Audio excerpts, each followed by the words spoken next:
بسم الله الرحمن الرحيم ويستعجلونك بالعذاب ولولا أجل مسمى لجاءهم العذاب وليأتينهم بغتة وهم لا يشعرون يستعجلونك بالعذاب وإن جهنم لمحيطة بالكافرين يوم يغشاهم العذاب من فوقهم ومن تحت أرجلهم ويقول ذوقوا ما كنتم تعملون. അസ്സലാമു അലൈക്കും വറഹ്മത്തുള്ളാഹി വബറകാതുഹു. ഖുർആൻ പദം 1361 ദിവസത്തിലേക്ക് എല്ലാവരെയും ഹാർദമായി സ്വാഗതം ചെയ്യുന്നു. വിശുദ്ധ ഖുർആനിലെ 29ാമത്തെ അധ്യായമായ സൂറത്തുൽ അൻകബൂത്തിലെ 53 മുതൽ 55 വരെയുള്ള ആയത്തുകളാണ് ഇന്ന് പഠന വിധേയമാക്കുന്നത്. ക്ലാസ് ആരംഭിക്കുന്നതിനായി ആദരണീയനായ ഡോക്ടർ എ വിലായത്തുള്ള സാഹിബിനെ ക്ഷണിക്കുന്നു. അസ്സലാമു അലൈക്കും വറഹ്മത്തുള്ളാഹി വബറകാതുഹു. أعوذ بالله من الشيطان الرجيم. بسم الله الرحمن الرحيم. ويستعجلونك بالعذاب ولولا أجل مسمى لجاءهم العذاب وليأتينهم بغتة وهم لا يشعرون. يستعجلونك بالعذاب وإن جهنم لمحيطة بالكافرين يوم يغشاهم العذاب من فوقهم ومن تحت أرجلهم ويقول ذوقوا ما كنتم تعملون. صدق الله العلي العظيم. സൂറത്തുൽ അൻകബൂത്തിലെ 53 മുതൽ 55 വരെയുള്ള ആയത്തുകളാണ് ഞാൻ നിങ്ങളെ കേൾപ്പിച്ചിട്ടുള്ളത്. നബി സല്ലല്ലാഹു അലൈഹി വസല്ലമയുടെ താക്കീതുകളോടും മുന്നറിയിപ്പുകളോടും ഒക്കെ പലപ്പോഴും വളരെ നിസ്സംഗമായും നിഷേധാത്മക നിലപാടോടുകൂടിയും ഒക്കെയാണ് മക്കയിലെ അദ്ദേഹത്തിന്റെ സമകാലികരായ പ്രബോധിത സമൂഹം പ്രതികരിക്കുകയുണ്ടായത്. പലപ്പോഴും അവര് താക്കീത് ചെയ്യപ്പെട്ടുകൊണ്ടിരുന്ന ശിക്ഷ അങ്ങ് എന്തുകൊണ്ട് നടപ്പിലാക്കപ്പെടുന്നില്ല എന്ന വിധത്തിലൊക്കെയുള്ള ചോദ്യങ്ങളാണ് ഉന്നയിക്കുകയുണ്ടായിരുന്നത്. ഈ ഒരു കാര്യം വിശുദ്ധ ഖുർആനിൽ പലയിടങ്ങളിലും പരാമർശിക്കുന്നത് കാണാം. നമ്മൾ ഇന്ന് വായിച്ചു വെച്ച ആയത്തുകളിൽ അടങ്ങിയിട്ടുള്ളത് ഈ ഒരു വിഷയമാണ്. നബി സല്ലല്ലാഹു അലൈഹി വസല്ലം അള്ളാഹുവിന്റെ ദൂതനാണ് എന്നതിനുള്ള സാക്ഷ്യമായിട്ട് നിരക്ഷരനും എഴുത്തും വായനയൊന്നും അറിയാത്ത 40 വർഷം വരെ 40 വയസ്സ് വരെ എഴുത്തും വായനയും ഒന്നും ശീലിച്ചിട്ടില്ലാത്ത ഒരാള് വളരെ വിസ്മയകരമായ ആശയങ്ങൾ അടങ്ങിയിട്ടുള്ള ദൈവിക വെളിപ്പാടുകൾ അവരെ കേൾപ്പിച്ചുകൊണ്ടിരിക്കുമ്പോൾ ആ ഒരു സംഗതി തന്നെ അവർക്ക് അള്ളാഹുവിന്റെ പ്രവാചകൻ ദൈവിക ദൂതനാണ് എന്നതിനുള്ള സാക്ഷ്യമായിട്ട് തെളിവായിട്ട് മതിയായതല്ലേ എന്നാണ് കഴിഞ്ഞ ദിവസം നമ്മൾ ചർച്ച ചെയ്ത ആയത്തുകളിലായിട്ട് അള്ളാഹു ആ സമൂഹത്തോട് ചോദിക്കുന്നത് നമ്മൾ കണ്ടത്. അവലം യക്ഫിഹിം അന്ന അൻസൽന അലൈക്കൽ കിതാബ യുത്ല അലൈഹിം. അവർക്ക് ഓതി കേൾപ്പിക്കുന്ന വിധത്തിൽ താങ്കൾക്ക് നാം ഒരു വേദഗ്രന്ഥം അവതരിപ്പിച്ചു തന്നിരിക്കുന്നു എന്നത് തന്നെ അവർക്ക് താങ്കളുടെ പ്രവാചകത്വത്തിന് മതിയായ സാക്ഷ്യമല്ലേ എന്നാണ് അള്ളാഹു ചോദിക്കുകയുണ്ടായത്.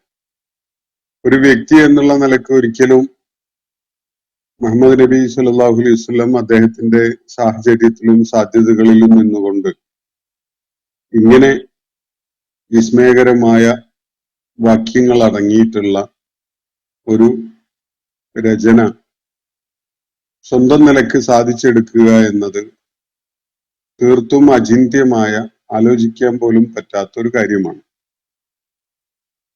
അതുകൊണ്ട് തന്നെ നിസ്തുലതയുള്ള ഈ വാക്യങ്ങൾ അദ്ദേഹം കേൾപ്പിച്ചുകൊണ്ടിരിക്കുന്നു എന്നത് തന്നെ ദൈവിക വെളിപ്പാടുകൾ അദ്ദേഹത്തിന് ലഭിക്കുന്നു, അദ്ദേഹം ദൈവിക പ്രവാചകനായിട്ട് നിയോഗിക്കപ്പെട്ടിരിക്കുന്നു എന്നതിന് അവർക്ക് മതിയായ സാക്ഷ്യമല്ലേ, മതിയായ തെളിവല്ലേ എന്നതാണ് അള്ളാഹു അവിടെ ഉന്നയിക്കുകയുണ്ടായ കാര്യം.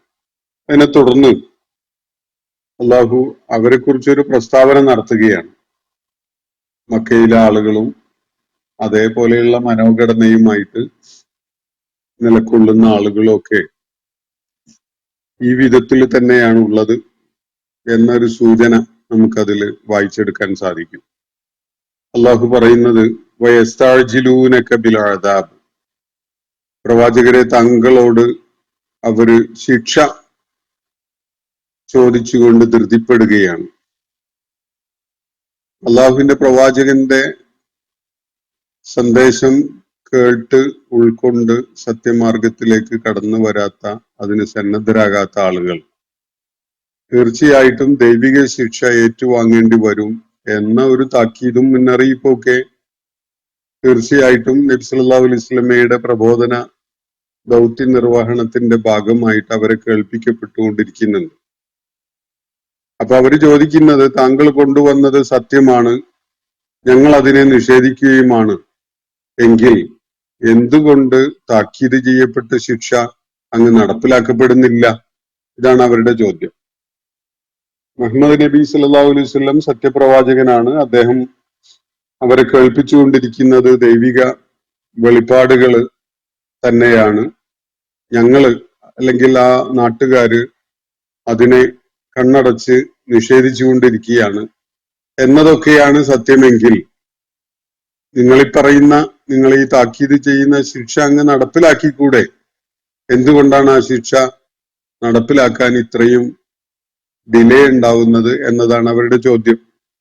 അപ്പൊ വയസ്താജിലൂനക ബിൽ അദാബ്, പ്രവാചകരെ താങ്കളോട് അവര് ശിക്ഷക്കായിട്ട് ധൃതിപ്പെടുകയാണ്. എന്തുകൊണ്ട് ശിക്ഷ ഉടനെ നടപ്പിലാക്കുന്നില്ല എന്ന വിധത്തിലുള്ള ചോദ്യങ്ങൾ ഉയർത്തിക്കൊണ്ട് അവര് ധൃതി കാണിക്കുകയാണ്.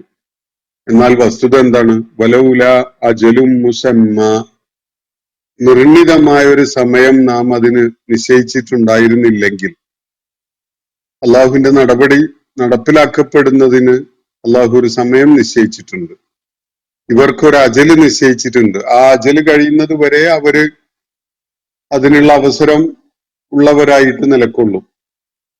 അങ്ങനെ അള്ളാഹു നിശ്ചയിച്ച അജല്, അവസരം, അത് നിർണിതമായ ഒരു സമയം അടങ്ങിയിട്ടുള്ളതാണ്. ആ നിർണിതമായ സമയം അജലായിട്ട്, അവസരമായിട്ട്, അവർക്കുള്ള സമയപരിധിയായിട്ട് നിശ്ചയിച്ചിട്ടുണ്ടായിരുന്നില്ലെങ്കിൽ വലൗല അജലും മുസമ്മ, എന്താ സംഭവിക്കുക? ലജാഅഹുമുൽ അദാബു, ശിക്ഷ അവരെ തേടി എത്തുമായിരുന്നു. ശിക്ഷ ഇപ്പോ അവരെ തേടി എത്താതിരിക്കുന്നതിനൊരു കാരണമുണ്ട്. ആ കാരണമാണ് അള്ളാഹുവിടെ ചൂണ്ടിക്കാണിക്കുന്നത്. അള്ളാഹു അവർക്ക് ഒരു നിശ്ചിത സമയം അനുവദിച്ചിട്ടുണ്ട്. അതുവരെ അവർക്ക് ഒന്നുകിൽ അവരുടെ സത്യാന്വേഷണ പ്രയത്നങ്ങളിൽ ഏർപ്പെട്ടുകൊണ്ട് മുന്നേറാം, അതല്ലെങ്കിൽ അവർക്ക് കണ്ണടച്ച് ഇരുട്ടാക്കിക്കൊണ്ട് നിഷേധികളായി തുടരാം. അത് അവരുടെ താല്പര്യം. രണ്ടായാലും അള്ളാഹു നിശ്ചയിച്ച ഒരു സമയപരിധിയുണ്ട്. ആ സമയപരിധി നിശ്ചയിച്ചിട്ടുണ്ടായിരുന്നില്ലെങ്കിൽ ഇവരുടെ ഈ ചോദ്യങ്ങൾ ഉണ്ടാകേണ്ട താമസം തന്നെ, ആ ഉണ്ടാകുന്ന മുറക്ക് തന്നെ അള്ളാഹു അവരുടെ മേൽ ശിക്ഷ നടപ്പിലാക്കി കഴിഞ്ഞിട്ടുണ്ടാകും. അള്ളാഹു ഒരു സമയ നിർണയം ചെയ്തു വെച്ചത് കൊണ്ടാണ് അത് ഉടനെ നടപ്പിലാക്കപ്പെടാത്തത്. വലൗല അജലും മുസമ്മ, ഒരു നിർണിതമായ സമയം അവർക്കായിട്ട് നിശ്ചയിച്ചു വെച്ചിട്ടുണ്ടായിരുന്നില്ലെങ്കിൽ ലജാഅഹുമുൽ അദാബു, ശിക്ഷ അവരെ തേടി അവരുടെ അടുക്കലേക്ക് എത്തുമായിരുന്നു. വലയഅ്തിയന്നഹും ബഗ്തതൻ. ഇനി സംശയിക്കുകയൊന്നും വേണ്ട, അത് വളരെ ആകസ്മികമായിട്ട് സംഭവിക്കുക തന്നെ ചെയ്യും. അള്ളാഹു നിശ്ചയിച്ച അജലെത്തുമ്പോ, അള്ളാഹു നിശ്ചയിച്ച സമയക്രമം എത്തുന്നതോടെ വലയഅ്തിയന്നഹും, ആ ശിക്ഷ അവരിലേക്ക് എത്തുക തന്നെ ചെയ്യും. എങ്ങനെയാണ്? ബഗ്തതൻ, തീർത്തും ആകസ്മികമായി, തീർത്തും അപ്രതീക്ഷിതമായി. ശിക്ഷ ഇന്ന് വരും നാളെ വരും എന്ന് പറഞ്ഞ് കാത്തിരിക്കുന്ന ഒരു ഘട്ടത്തിലല്ല, അവരാരും കാത്തിരിക്കാത്ത, നനച്ചിരിക്കാത്ത, തീർത്തും അപ്രതീക്ഷിതമായ ഒരു മൊമെന്റിൽ ആ ശിക്ഷ അവരെ തേടി എത്തുക തന്നെ ചെയ്യും. വഹും ലാ യശ്ഉറൂൻ, അവരതിനെക്കുറിച്ചൊരു ബോധവും ഇല്ലാത്ത അവസ്ഥയിലായിരിക്കും. അതിനെക്കുറിച്ചുള്ള ഒരു തോന്നലും ഒരു സംശയവും ആലോചനയും ഒന്നും അവർക്ക് ഉണ്ടായിക്കൊള്ളണമെന്നില്ല ആ ഘട്ടത്തിൽ. തീർത്തും ശിക്ഷയെക്കുറിച്ച് അവര്, ദൈവിക നടപടിയെക്കുറിച്ച് അവര് അശ്രദ്ധയിലായിരിക്കുന്ന ഒരു സമയത്താണ് വളരെ ആകസ്മികമായി, വളരെ അപ്രതീക്ഷിതമായി ആ ശിക്ഷ അവരെ തേടി വരിക. പക്ഷെ അള്ളാഹു നിശ്ചയിച്ച സമയത്തായിരിക്കും അത്. അള്ളാഹു നിശ്ചയിച്ച സമയം ആഗതമായി കഴിഞ്ഞാൽ തീർത്തും അപ്രതീക്ഷിതമായി വളരെ പെട്ടെന്ന് തന്നെ അത് അവരെ പിടികൂടും. വയസ്താജിലൂനക ബിൽ അദാബ്, ശിക്ഷയെക്കുറിച്ച് അവര് ധൃതിപ്പെടുകയാണല്ലോ താങ്കളോട്. മുഹമ്മദെ, താങ്കൾ താക്കീത് ചെയ്യുന്ന ശിക്ഷ അങ്ങ് നടപ്പിലാക്കി കളയും, ഞങ്ങൾ നിഷേധികളായിട്ടുണ്ടല്ലോ, താങ്കൾ അവതരിപ്പിച്ച കാര്യം സത്യവുമാണല്ലോ, അതില് നിങ്ങൾക്ക് സംശയമൊന്നുമില്ലല്ലോ, താങ്കൾ അവതരിപ്പിച്ച കാര്യവും ഹക്കാണ്, ഞങ്ങൾ അതിനെ നിഷേധിക്കുകയും ചെയ്തിരിക്കുന്നു. എന്നാ പിന്നെ ആ ശിക്ഷ വേഗം അങ്ങ് നടപ്പിലാക്കിക്കോളൂ എന്ന വിധത്തില് അവര് ധൃതിപ്പെട്ടുകൊണ്ടിരിക്കുകയാണല്ലോ. വഇന്ന ജഹന്നമ ലമുഹീതത്തുൻ ബിൽ കാഫിരീൻ. എന്നാൽ ഒരു കാര്യം മനസ്സിലാക്കി വെച്ചോളൂ, തീർച്ചയായിട്ടും നരകം സത്യനിഷേധികളെ നാലുപാട് നിന്നുമായിട്ട് വലയം ചെയ്തിരിക്കുകയാണ്. അതങ്ങ് വളഞ്ഞുകൂടെ വേണ്ടതുള്ളൂ. അവരുടെ കാര്യത്തില് ദൈവിക നടപടി സുനിശ്ചിതമാണ്, അതിനുള്ള സമയം ആഗതമാവുക മാത്രമേ വേണ്ടതുള്ളൂ. നരകം അവരെ ചുറ്റുപാട് നിന്നുമായിട്ട് വലയം ചെയ്തിരിക്കുകയാണ്, അവർക്ക് രക്ഷപ്പെടാൻ സാധ്യമല്ല. നരകം അവരെ വളഞ്ഞുകൂട്ടി അകപ്പെടുത്തുമ്പോ അവര് നരകത്തിൽ അകപ്പെട്ട ഒരവസ്ഥയായി മാറുകയല്ലാതെ അവർക്കതിൽ നിന്ന് ഓടി രക്ഷപ്പെടുക സാധ്യമേ അല്ല. വൈന്ന ജഹന്നമ, നിശ്ചയമായിട്ടും നരകം, ലമുഹീതത്തുൻ ബിൽ കാഫിരീൻ, നിഷേധികളെ എല്ലാ നിലക്കും വലയം ചെയ്തിരിക്കുകയാണ് എന്നാണ് അള്ളാഹുവിടെ പറയുന്നത്. മുഹീത്ത് സാധാരണ നമ്മൾ സമുദ്രത്തിനൊക്കെ ഉപയോഗിക്കാറുള്ള ഒരു പദമാണ് മുഹീത്ത്. അതിന്റെ ഫെമിനീൻ ജെൻഡർ ആണ് ഇവിടെ. ജഹന്നം ഫെമിനീൻ ഫോം ആയതുകൊണ്ട് മുഹീത്തത്തുൻ എന്ന് പറയുന്ന നരകം ഒരു സമുദ്രം പോലെ നാലുപാട് നിന്നും വളഞ്ഞ് വലയം ചെയ്യാൻ കഴിയുന്ന വിധത്തിലാണുള്ളത്. അവര് അതിന്റെ മധ്യത്തിൽ അകപ്പെട്ടു പോകും. സമുദ്രത്തിന്റെ മധ്യത്തില് ചെന്ന് വീണുപോയ ഒരാളുടെ അവസ്ഥയൊന്ന് ആലോചിച്ച് നോക്കൂ. അയാളെ സമുദ്രത്തിന്റെ തിരമാലകൾ നാലു ഭാഗത്തുനിന്നുമായിട്ട് അങ്ങ് മൂടിക്കളയുകയാണ്. ഇതേപോലെ അയാളെ, അല്ലെങ്കിൽ ഈ നിഷേധികളെ നാലുപാട് നിന്നുമായിട്ട് നരകം മൂടിക്കളയാൻ പോവുകയാണ്. നരകം അവരെ വലയം ചെയ്യാൻ ഇരിക്കുന്നു. അവരെ ചുറ്റുപാട് നിന്നുമായിട്ട് വളഞ്ഞിരിക്കുകയാണ് എന്നാണ് ഇവിടെ പറയുന്നത്. യൗമ യഗ്ശാഹുമുൽ അദാബ്, അവരെ ഈ നരകശിക്ഷ പൊതിയുമ്പോ, യഗ്ശ എന്ന് പറഞ്ഞാൽ മൂടി പൊതിയുക എന്നാണ് അർത്ഥം. വിശുദ്ധ ഖുർആനിൽ ഇതേ പദം സമുദ്രത്തിന്റെ തിരമാലകൾ എന്തെങ്കിലും ഒരു ഓബ്ജക്റ്റിനെ അങ്ങ് മൂടി പൊതിയുന്ന ഒരു കാര്യം സൂചിപ്പിക്കാൻ ചിലയിടങ്ങളിൽ ഉപയോഗിച്ചേ കാണാം. തിരമാലകള് സമുദ്രോപരിതലത്തിൽ വീഴുന്ന എന്തെങ്കിലും ഒരു ബോഡി, ഒരു സംഗതിയെ ഏത് വിധത്തിലാണോ അങ്ങ് വലയം ചെയ്ത് കളയുന്നത്, മൂടി പൊതിഞ്ഞ് കളയുന്നത്, ആ വിധത്തില് ശിക്ഷ ഇവരെ മൂടി പൊതിയാൻ പോവുകയാണ്. അത് യൗമ യഗ്ശാഹുമുൽ അദാബു, നരകശിക്ഷ അവരെ മൂടി പൊതിയുന്ന ദിവസം. മിൻ ഫൗഖിഹിം, അവരുടെ ഉപരിഭാഗത്തിൽ നിന്ന്, വമിൻ തഹ്തി അർജുലിഹിം, അവരുടെ പാദങ്ങൾക്ക് കീഴിൽ നിന്നുമായി. പിന്നെ ഒരു ഭാഗവും ഒഴിഞ്ഞതുണ്ടാവില്ല. അവർക്ക് പുറത്തു കടക്കാൻ ഒരു വഴിയും കാണൂല. അവരുടെ മീതെ നിന്ന് അത് അവരെ വന്ന് മൂടിപ്പൊതിയും. അതേപോലെ തന്നെ അവരുടെ പാദങ്ങൾക്ക് കീഴെ നിന്നായിട്ടും അത് അവരെ വന്ന് മൂടിപ്പൊതിയും. അവർക്ക് ആ മൂടിപ്പൊതിയലിൽ നിന്ന് രക്ഷപ്പെടുവാനായിട്ട് ഒരു വഴിയും ഉണ്ടാവില്ല, തുറന്നു കിടക്കുന്ന ഒരു വഴിയും ഉണ്ടാവില്ല. അവർക്ക് അതിൽ നിന്നും മുക്തി നേടാൻ കഴിയില്ല. അപ്പോ ശിക്ഷ അവരെ മൂടിപ്പൊതിയുന്ന, അവരെ ആവരണം ചെയ്യുന്ന ആ നാളിൽ അത് അവരുടെ ഉപരിഭാഗത്തുനിന്ന് മേലെ നിന്നായിട്ട് അവരെ മൂടിപ്പൊതിയും, അതുപോലെ അവരുടെ പാദങ്ങൾക്ക് കീഴിൽ നിന്നായിട്ടും അവരെ മൂടിപ്പൊതിയും. എല്ലാ ഭാഗത്തുനിന്നുമായിട്ട് വലയം ചെയ്തുകൊണ്ടാണ് അവരെ ശിക്ഷ വിഴുങ്ങാൻ പോകുന്നത്. വയഖൂലു, അപ്പോ ഇങ്ങനെ പറയുകയും ചെയ്യും. അള്ളാഹു അവരോടായിട്ട് പറയുന്നത് ആ ഘട്ടത്തിൽ ഇങ്ങനെയാണ്: ദൂഖൂ മാ കുന്തും തഅമലൂൻ, നിങ്ങൾ ചെയ്തുകൊണ്ടിരുന്നതിന്റെ ഫലം രുചിച്ചുകൊള്ളൂ എന്നാണ് അവരോട് പറയപ്പെടുക. നിങ്ങൾ ആസ്വദിച്ചോളൂ. ദൂഖൂ എന്ന് പറഞ്ഞാൽ നിങ്ങൾ ആസ്വദിച്ചോളൂ എന്നാണ്, രുചിച്ചറിഞ്ഞോളൂ.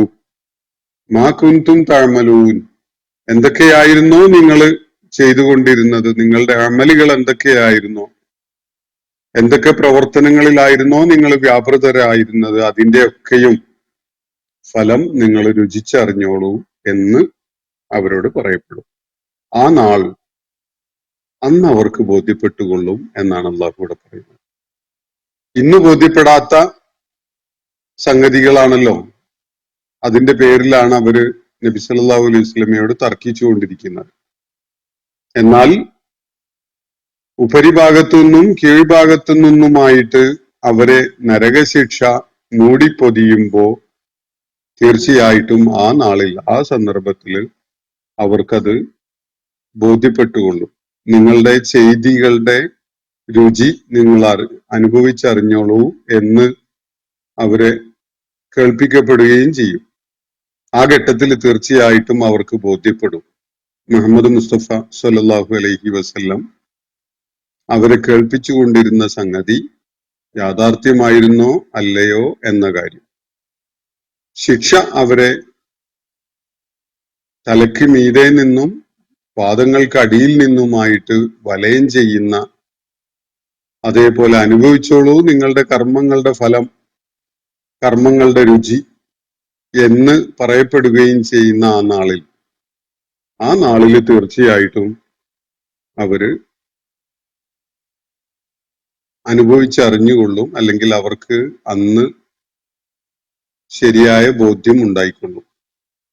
ഇന്ന് അവര് കൺപോളകളെ ഉയർത്തിപ്പിടിച്ച് നിർത്തിക്കൊടുത്താൽ പോലും കാണാൻ കൂട്ടാക്കാതിരിക്കുന്ന, സ്വയം സ്വീകരിച്ചിട്ടുള്ള അന്ധതയിലാണ്. ഒരിക്കലും തന്നെ കണ്ണു തുറക്കൂല എന്നുള്ള, അല്ലെങ്കിൽ കണ്ണു തുറന്നാൽ പോലും കാണൂല എന്നുള്ള, കണ്ടാൽ പോലും അംഗീകരിക്കൂല എന്നുള്ള ഒരു നിലപാടിലാണ് ഈ ആളുകൾ ഉള്ളതെങ്കിൽ, കീഴെ നിന്നും മുകളിൽ നിന്നുമായിട്ട് ശിക്ഷ അവരെ പൊതിയുന്ന ആ നാളിൽ അനുഭവിച്ചോളൂ, ആസ്വദിച്ചോളൂ നിങ്ങളുടെ കർമ്മഫലം എന്ന് പറയപ്പെടുകയും ചെയ്യുന്ന ആ നാളിൽ അന്ന് അവർക്ക് കൃത്യമായ ബോധ്യം ഉണ്ടാവും. അവർക്ക് ആർക്കും അന്ന് നിഷേധിക്കാനുള്ള മനസ്സുണ്ടാവില്ല. ഒരാളും തന്നെ ഞാൻ അതിനെ തള്ളിക്കളയുന്നു എന്ന് പറയാനുണ്ടാവില്ല. തള്ളിക്കളഞ്ഞതിന്റെ പേരിലുള്ള ശിക്ഷ ഇതൊന്നും പോരാ, കുറച്ചുകൂടി തന്നേക്കൂ എന്നൊന്നും പറയാൻ അവർക്ക് കഴിയുകയും ഇല്ല. അത്ര കഠിനമായ ശിക്ഷയാണ് അവർ ഏറ്റുവാങ്ങാൻ പോകുന്നത് എന്നാണ് അള്ളാഹു ഇവിടെ പറയുന്നത്. ഇന്ന് ബോധ്യപ്പെടുന്നുണ്ടാവില്ല. ബോധ്യപ്പെടാത്തത് മനസ്സിന് സന്നദ്ധത ഇല്ലാത്തതുകൊണ്ട് കൂടിയാണ്. കാര്യങ്ങളെ വിവരിച്ചു കൊടുക്കുക, വ്യക്തമാക്കി കൊടുക്കുക എന്നത് മാത്രമേ പ്രവാചകന് അല്ലെങ്കിൽ പ്രബോധന ദൗത്യം നിർവഹിക്കുന്നവർക്ക് ചെയ്യാൻ സാധിക്കുകയുള്ളൂ. ബോധ്യപ്പെടേണ്ടത് ഓരോരുത്തരും സ്വന്തം കഴിവുകളെ പ്രയോജനപ്പെടുത്തിക്കൊണ്ട്, സ്വന്തം ബുദ്ധിയും ആലോചനയും യുക്തിബോധവും പ്രയോജനപ്പെടുത്തിക്കൊണ്ട് സ്വയം ബോധ്യപ്പെടേണ്ട സംഗതിയാണ്. മറ്റൊരാൾക്ക് എനിക്ക് വേണ്ടി ബോധ്യപ്പെടുക എന്നുള്ളത് സാധിക്കില്ല. പറഞ്ഞു കൊടുക്കാൻ പറ്റും, വിശദീകരിച്ചു കൊടുക്കാൻ പറ്റും. ഒരു അധ്യാപകന്റെ കാര്യത്തില് പഠിപ്പിച്ചു കൊടുക്കാൻ പറ്റും. പക്ഷെ പഠിക്കാൻ കഴിയും. മറ്റൊരാൾക്ക് വേണ്ടി സ്വയം പഠിക്കുക എന്നുള്ളത് സാധ്യമല്ലല്ലോ. അതേപോലെയാണിതും. ബോധ്യപ്പെടാൻ ഓരോരുത്തരും എത്രത്തോളം സന്നദ്ധതയുള്ളവനാണോ അതിനനുസരിച്ചാണ് അതുണ്ടാവുക. പറഞ്ഞു കൊടുക്കാം. യുക്തിക്ക് ഉൾക്കൊള്ളാൻ കഴിയുന്ന, ബുദ്ധിക്ക് ഉൾക്കൊള്ളാൻ കഴിയുന്ന കാര്യങ്ങളെ വിശദമായി ഉദാഹരണങ്ങളൊക്കെ വെച്ച് പറഞ്ഞു കൊടുക്കാൻ കഴിയും. മനസ്സിലാക്കേണ്ടതും ഉൾക്കൊള്ളേണ്ടതും ഓരോരുത്തരും തന്നെയാണ്. അത് പക്ഷേ ഈ ദുനിയാവില് ഈ ആളുകളുടെ കാര്യത്തില് നടക്കുന്നില്ല. എന്നാണ് അവർക്ക് ബോധ്യം വരിക? ഒരു നാള് വരാനുണ്ട്. അവർ ഇന്ന് നിഷേധിക്കുന്ന തരം ശിക്ഷയൊക്കെ നാലുപാട് നിന്നുമായിട്ട് അവരെ വലയം ചെയ്യുന്ന, സമുദ്രത്തില് അകപ്പെട്ട ഒരു മരത്തടിയെ തിരമാലകള് പൊതിയുന്നത് പോലെ അന്ന് ശിക്ഷ നാലുപാട് നിന്നുമായിട്ട് അവരെ പൊതിയുമ്പോൾ, അവരെ കീഴെ നിന്നും മേലെ നിന്നുമായിട്ട് ശിക്ഷ അവരെ ആവരണം ചെയ്യുന്ന നാളിൽ അനുഭവിച്ചോളൂ നിങ്ങളുടെ കർമ്മഫലം എന്ന് പറയപ്പെടുകയും ചെയ്യുന്ന ആ സന്ദർഭത്തില് തീർച്ചയായിട്ടും അവർക്ക് ബോധ്യമാകും. അന്ന് പക്ഷെ ആ ബോധ്യം കൊണ്ട് ഒരു പ്രയോജനം ഉണ്ടാവില്ല. ചരിത്രത്തിൽ ചില ഉദാഹരണങ്ങള് ഭൗതിക ലോകത്ത് തന്നെ അങ്ങനെ വിളിച്ചു പറഞ്ഞവരുടേതൊക്കെ ആയിട്ട് നമ്മൾ നേരത്തെ കണ്ടതാണ്. അപ്പോ ഈ ആളുകളുടെ കാര്യത്തില് അള്ളാഹു നിശ്ചയിച്ച ഒരു അജല് എത്തിയിട്ടില്ല എന്നത് മാത്രമാണ് അവരുടെ പേരിലുള്ള ശിക്ഷ നടപ്പിലാക്കപ്പെടാതിരിക്കാനുള്ള ന്യായമായി കാരണമായിട്ടുള്ളത്. അതാണ് അള്ളാഹു ഇവിടെ ചൂണ്ടിക്കാണിക്കുന്നത്. സമയമാകുമ്പോൾ അത് വളരെ അപ്രതീക്ഷിതമായി, വളരെ ആകസ്മികമായി, വളരെ പെട്ടെന്ന് സംഭവിക്കുക തന്നെ ചെയ്യും. അന്ന് അതിൽ നിന്ന് കുതറിയോടാൻ അവർക്ക് സാധിക്കില്ല. മേലെ നിന്നും താഴെ നിന്നുമായിട്ട് അത് അവരെ വലയം ചെയ്തിരിക്കും. അവരോട് ആസ്വദിച്ചോളൂ വേണ്ട വിധം നിങ്ങളുടെ കർമ്മഫലം എന്ന വിധത്തില് പറയപ്പെടുകയും ചെയ്യും. ഇതാണ് അള്ളാഹുവിടെ ചൂണ്ടിക്കാണിക്കുന്ന കാര്യം. ചില ചോദ്യങ്ങൾ കഴിഞ്ഞ ദിവസം ഉന്നയിക്കപ്പെട്ടിട്ട് ഉണ്ടായിരുന്നു. യഥാർത്ഥത്തില് തലേ ദിവസം ഉന്നയിക്കപ്പെട്ട ചോദ്യത്തിന് ഒരു മറുപടി ഞാൻ നൽകിയിട്ടുള്ളതാണ്. ചിന്മയ അതിനെ അടിസ്ഥാനപ്പെടുത്തിക്കൊണ്ട് തന്നെയാണ് വീണ്ടും ചില ചോദ്യങ്ങൾ അല്ലെങ്കിൽ ചില പ്രതികരണങ്ങൾ എഴുതിയിട്ടുള്ളത്. യഥാർത്ഥത്തിൽ ഈ പ്രതികരണങ്ങളിലൊന്നും ഒരു കഴമ്പും ഇല്ല, പുതിയതായിട്ടുള്ള യാതൊന്നുമില്ല. അദ്ദേഹത്തിന്റെ അസഹിഷ്ണുതയും നിഷേധ നിലപാടും അങ്ങനെ ആവർത്തിച്ച് പറഞ്ഞുകൊണ്ടിരിക്കുന്നു എന്നേ ഉള്ളൂ. എങ്കിൽ പോലും ഞാൻ അത് നിങ്ങളെ കേൾപ്പിക്കുകയാണ്. ഈ വിശ്വാസം കൊണ്ട് ലോകത്ത് എവിടെയെങ്കിലും ആർക്കെങ്കിലും എന്തെങ്കിലും ഗുണം ഉണ്ടായിട്ടുണ്ടോ? ദോഷങ്ങളല്ലാതെ. വിശ്വാസികൾക്ക് ആകെയുള്ള ഒരു ആശ്വാസം മരണശേഷം എന്തൊക്കെയോ ലഭിക്കുമെന്ന ഒരു ഭ്രാന്തമായ വിശ്വാസമാണ്.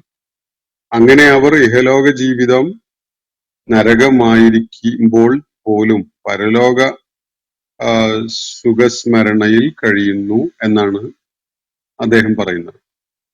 അദ്ദേഹത്തിന്റെ നിലപാടും സമീപനവും വീക്ഷണവും ഒക്കെ വളരെ വ്യക്തമാണ്. അദ്ദേഹത്തിന്റെ ഹൃദയത്തില് അവിശ്വാസം എന്നത് രൂഢമൂലമായിരിക്കുന്നു എന്നതാണ് വസ്തുത. അദ്ദേഹം വളരെ വ്യക്തമായിട്ടും നിഷേധിക്കുന്ന ഒരു നിലപാട് സ്വീകരിക്കുകയാണ്. അതിനുള്ള സ്വാതന്ത്ര്യം അദ്ദേഹത്തിനുണ്ട്. പക്ഷെ അദ്ദേഹത്തെ സംബന്ധിച്ചിടത്തോളം ഒരു ഉത്തരവാദിത്വം, ഒരു ബാധ്യതയുള്ളത് ഖുർആൻ മുന്നോട്ട് വെക്കുന്ന ജീവിത ദർശനത്തെ അദ്ദേഹം തള്ളിക്കളയുമ്പോൾ എന്താണ് ശരിയായ ജീവിത ദർശനം എന്നത് അദ്ദേഹത്തിന് പറയാൻ കഴിയണം. ഭൂമുഖത്ത് മനുഷ്യര് രംഗത്ത് വരുന്നത് എങ്ങനെ, പിറവിയെടുക്കുന്നത് എങ്ങനെ, അവരെന്തിനു വേണ്ടി ജീവിക്കുന്നു? ആരാണ് ഇതിന്റെ പുറകിലുള്ളത്? ഓരോരുത്തരും മരിച്ചു പോകുമ്പോൾ തുടർന്ന് എന്താണ് സംഭവിക്കുന്നത്? അത് മരണത്തോടു കൂടി എല്ലാം കഴിഞ്ഞോ? ദുനിയാവിലുള്ള ഈ ജീവിതം മാത്രമേ ഉള്ളൂ? അങ്ങനെയാണെങ്കിൽ ജീവിതത്തിന്റെ അർത്ഥം എന്താണ്? ഇവിടെ മനുഷ്യർക്കിടയിൽ ഒരു ശരിയായ ബന്ധം ഉണ്ടാകുന്ന വിധത്തിൽ അവരെ കൂട്ടി യോജിപ്പിക്കുന്ന ഒരു ദർശനം എന്താണ്? ഒരു ജീവിത ദർശനം എന്താണ്? തുടങ്ങിയ വിഷയങ്ങളിൽ അദ്ദേഹത്തിന് ഖുർആൻ മുന്നോട്ട് വെക്കുന്നതിനേക്കാൾ മെച്ചപ്പെട്ട വല്ലതും പറയാനുണ്ടെങ്കിൽ അദ്ദേഹം കൊണ്ടുവരട്ടെ. അത് ഖുർആനിൽ അവിശ്വാസം ഉള്ളത് കൊണ്ട് പറയല്ല ഞാൻ. ചിന്മയ അരാജകത്വം സൃഷ്ടിക്കുകയല്ലാതെ പോസിറ്റീവായിട്ട് എന്ത് സന്ദേശമാണ് ലോകത്തോട് പറയുന്നത് എന്നറിയാൻ വേണ്ടിയാണ്.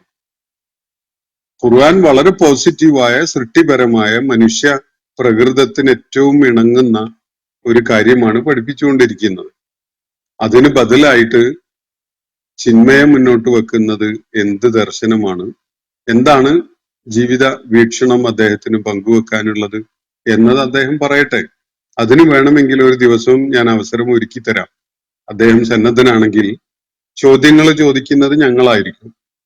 വിശ്വാസമുള്ള, വിശുദ്ധ ഖുർആനിൽ വിശ്വാസമുള്ള എന്നെ പോലെയുള്ള ഈ വേദിയിൽ പങ്കെടുക്കുന്ന ആളുകളായിരിക്കും ചോദ്യങ്ങൾ ഉന്നയിക്കുന്നത്. നിങ്ങൾ പറ, നിങ്ങൾക്ക് ഞാനൊരു അവസരം ഒരുക്കി തരാം.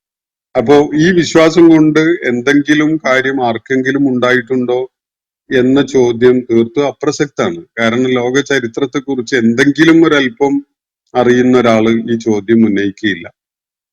മനുഷ്യരെ മനുഷ്യരായി ജീവിക്കാൻ പഠിപ്പിക്കുന്ന, അവരിൽ ഏറ്റവും ഉത്തമമായ സ്വഭാവ ഗുണങ്ങൾ ഉണ്ടാക്കിയെടുത്ത, അതീവ സുന്ദരമായ ഒരു സംസ്കാരം പണിത് ഉയർത്തിയിട്ടുള്ള, അതുപോലെ ഏറ്റവും സുന്ദരമായ ഒരു നാഗരികതയെ പടുത്തുയർത്തിയിട്ടുള്ള ഒരു ജീവിത ദർശനമാണ് ഇസ്ലാം എന്നത് ഖുർആൻ മുന്നോട്ട് വെക്കുന്നത്. അത് ഖുർആൻ മുന്നോട്ട് വെക്കുന്നത് മാത്രമല്ല, പൂർവിക വേദങ്ങളും പ്രവാചകന്മാരും പഠിപ്പിച്ചതൊക്കെയും തന്നെ ഇതിന്റെ പൂർവ്വരൂപങ്ങളാണ്. അതിന്റെ ഏറ്റവും സമ്പൂർണമായ പരിസമാപ്തിയാണ് വിശുദ്ധ ഖുർആനിൽ ഉണ്ടാവുന്നത്. അതാണ് ലോകത്ത് നന്മ വിളയിക്കുന്നത്. നിങ്ങൾ കാണുന്നത് ഇസ്ലാമിന്റെ പേരില് പല സാമൂഹ്യദ്രോഹികളും അല്ലെങ്കിൽ ഇസ്ലാമിന്റെ ശത്രുക്കളായ വിഭാഗത്തിലുള്ള ആളുകൾ ചെയ്തുകൊണ്ടിരിക്കുന്ന പല വിക്രിയകളുമാണ് ഇസ്ലാമിന്റെ പേരിൽ ആരോപിതമാവുന്ന കാര്യങ്ങള്. അതിന്റെ ഉത്തരവാദിത്വം ഇസ്ലാം ഏറ്റെടുക്കണം എന്ന നിലക്കാണ് നിങ്ങൾ സംസാരിച്ചുകൊണ്ടിരിക്കുന്നത്. അതിന് നിങ്ങൾക്ക് വ്യക്തമായ തെളിവുകൾ ഉണ്ടെങ്കിൽ നിങ്ങൾ അങ്ങനെ വിശ്വസിച്ചോ, വിരോധമൊന്നുമില്ല. പക്ഷെ നിങ്ങളെ തന്നെ വിഡ്ഢിയാക്കുന്നതിന് നിങ്ങളായിരിക്കും അതിന്റെ ഉത്തരവാദിത്വം ഏറ്റെടുക്കേണ്ടി വരിക. സത്യം എന്താണ് എന്നത് വ്യക്തമായ അടിത്തറയിൽ നിന്നുകൊണ്ടല്ലാതെ വ്യാജമായ പലതിനെയും ആശ്രയിച്ചുകൊണ്ട് നിങ്ങൾ ചില കാര്യങ്ങളെ ഇസ്ലാമിന്റെ പേരിൽ ആരോപിക്കുന്നുണ്ടെങ്കിൽ, എന്നിട്ട് അതാണ് ഇസ്ലാം ലോകത്തുണ്ടാക്കിയ ഒരു ചലനം എന്ന നിലക്ക് നിങ്ങൾ പറയുന്നുണ്ടെങ്കിൽ നിങ്ങൾക്ക് അങ്ങനെ പറയാം. അതിനുള്ള സ്വാതന്ത്ര്യം നിങ്ങൾക്കുണ്ട്. പക്ഷെ നിങ്ങൾ ചെയ്യുന്ന ആത്മവഞ്ചന, അതിന് നിങ്ങൾ തന്നെയാണ് വില കൊടുക്കേണ്ടി വരിക. അള്ളാഹ് നിശ്ചയിച്ച അജല് കഴിയുമ്പോൾ നിങ്ങളെ തേടിയും ദൈവിക നടപടി എത്തും. അതുകൊണ്ട് ഞാൻ ഇക്കാര്യത്തിൽ കൂടുതലൊന്നും നിങ്ങളോട് സംസാരിക്കുന്നില്ല. മറ്റൊന്ന്, ഖുർആൻ ക്രോഡീകരണ സമയത്ത് ഖലീഫ ലോകത്തിന്റെ പല ഭാഗത്തും നിലവിലുണ്ടായിരുന്ന ഖുർആൻ പ്രതികൾ കൊണ്ടുവന്ന് നശിപ്പിച്ചത് എന്തിനു വേണ്ടിയായിരുന്നു എന്നതറിയുമ്പോൾ അന്നത്തെ അറബിയിലെ കുറവുകളായിരുന്നു അതിന് പ്രധാന കാരണം എന്ന് മനസ്സിലാക്കാൻ കഴിയില്ലേ എന്നാണ് ചോദിക്കുന്നത്. എനിക്ക് അങ്ങനെ മനസ്സിലാക്കാൻ കഴിയില്ല. നിങ്ങൾക്ക് മനസ്സിലാക്കാൻ കഴിയുന്നുണ്ടെങ്കിൽ നിങ്ങൾ അങ്ങനെ വിശ്വസിച്ചോ. ഖുർആൻ ക്രോഡീകരിക്കുന്ന ഘട്ടത്തിൽ ഖലീഫ ലോകത്തുള്ള ഖുർആൻ മുഴുവൻ കൊണ്ടുവന്ന് നശിപ്പിക്കുകയല്ല ചെയ്തിട്ടുള്ളത്. അദ്ദേഹം സ്റ്റാൻഡർഡൈസ് ചെയ്ത ഒരു ലിപിയില് അതിനെ ക്രോഡീകരിച്ച് ലോകത്തുള്ള എല്ലാ സമൂഹങ്ങൾക്കും എത്തിച്ചു കൊടുക്കുകയാണ് ചെയ്തിട്ടുള്ളത്. അങ്ങനെ തന്നെ ജനുവിനായ ഒരു ആവശ്യം ഉണ്ടായിരുന്നെങ്കിൽ അങ്ങനെ ചെയ്യല്ലാതെ വേറെ വല്ലതും ചെയ്യാനുണ്ടോ? നിങ്ങൾ വ്യാജമായിട്ട് ആരോപിച്ചുകൊണ്ടിരിക്കുകയാണ്. ജബ്ബാർ മാഷിന്റെ യൂട്യൂബ് ചാനലിലും അദ്ദേഹത്തിന്റെ സംസാരത്തിലും എന്നും പോയി അങ്ങനെ അന്തി ഉറങ്ങിയാല് ഇങ്ങനത്തെ കുറെ മണ്ടത്തരങ്ങൾ കേട്ടുകൊണ്ട് നിങ്ങൾക്ക് ജീവിതകാലം മുഴുവനും കഴിച്ചു കൂട്ടാം. സമയമാവുമ്പോ നിങ്ങൾക്കും ദൈവം നിശ്ചയിച്ച ആ അജലെത്തുമ്പോ അതിന്റെ പരിണിതി ഏറ്റുവാങ്ങാനും പറ്റും. അറബി ഭാഷയില് വിശുദ്ധ ഖുർആൻ അവതരിക്കുന്നതിന്റെ മുമ്പ് ഉണ്ടായിരുന്നതല്ലാത്ത ഒരു അക്ഷരം പോലും പുതിയതായിട്ട് വന്നിട്ടില്ല. അത് ഏത് ജബ്ബാർ എന്നല്ല, ഏത് മരമണ്ടൻ ലോകത്തോട് വിളിച്ചു പറഞ്ഞുകൊണ്ടും കാര്യമില്ല. കാരണം അറബി ഭാഷയിൽ എത്രയോ ഗംഭീരങ്ങളായ കവിതകളൊക്കെ ഖുർആൻ അവതരിക്കണ മുമ്പ് തന്നെ ഉണ്ട്. ചില വാക്യങ്ങളൊക്കെ എനിക്ക് പോലും കേൾപ്പിച്ചു തരാൻ കഴിയും. അതില് അറബി ഭാഷയിൽ ഇന്നുള്ള അക്ഷരങ്ങളല്ലാത്ത യാതൊന്നുമില്ല. ഉള്ളത് ഹെറക്കാത്തുകളാണ്. അതിനെക്കുറിച്ച് ഞാൻ നിങ്ങൾക്ക് ഇന്നലെ പറഞ്ഞു തന്നിട്ടുണ്ട്. അതുകൊണ്ട് ഇങ്ങനത്തെ വിഡ്ഢിത്തങ്ങൾ ഇനിയും എഴുന്നള്ളിച്ച് കൊണ്ടുവരണ്ട.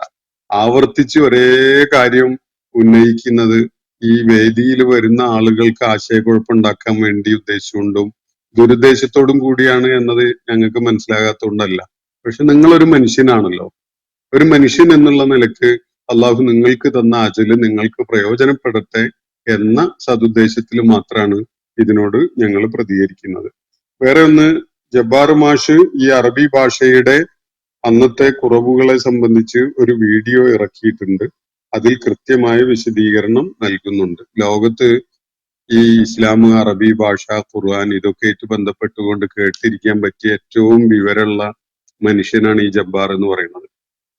ജബ്ബാറിന്റെ വിദ്യാഭ്യാസം, ജബ്ബാർ ഏർപ്പെട്ടിരുന്ന തൊഴില്, അയാളിപ്പോ ചെയ്തുകൊണ്ടിരിക്കുന്ന കാര്യങ്ങൾ ഒക്കെ നിങ്ങൾക്ക് അറിയാമെങ്കിൽ നിങ്ങൾക്ക് യോജിച്ച അധ്യാപകനായിട്ട് അദ്ദേഹത്തെ കണ്ടെത്തി കൂടെ കൂട്ടി കൊണ്ട് നടന്നു.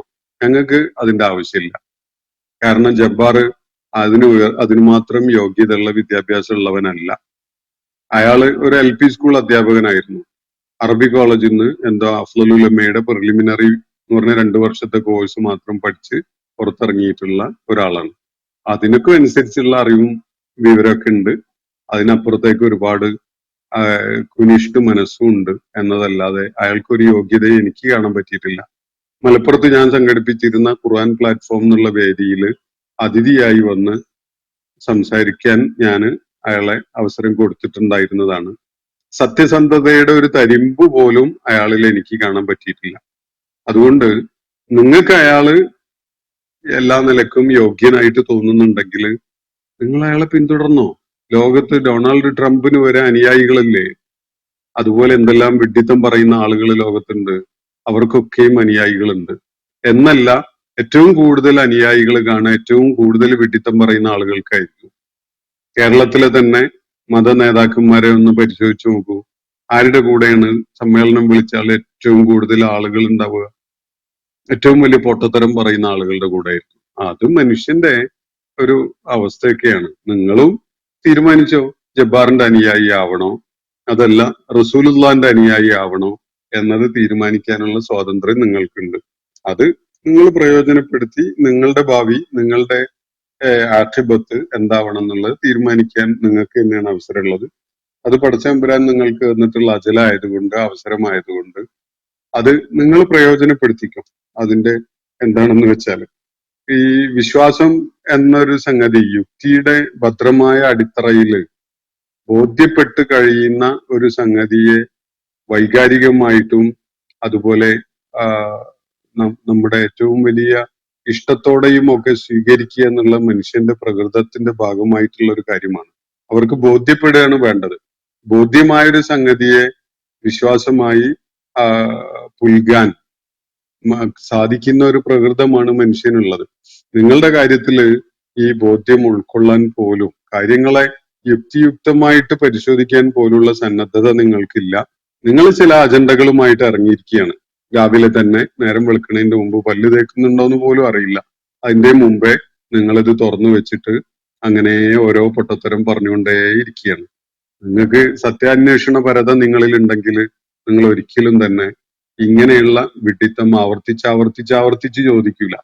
ഇതേ വേദിയിൽ നിങ്ങൾ നൂറിലേറെ തവണ ഇത്തരം സംഗതികൾ എഴുന്നള്ളിച്ചിട്ടുണ്ട് എന്നത് അറിയുന്നത് കൊണ്ടാണ് ഞാൻ ഇക്കാര്യം നിങ്ങളോട് പറഞ്ഞ് അവസാനിപ്പിക്കുന്നത്.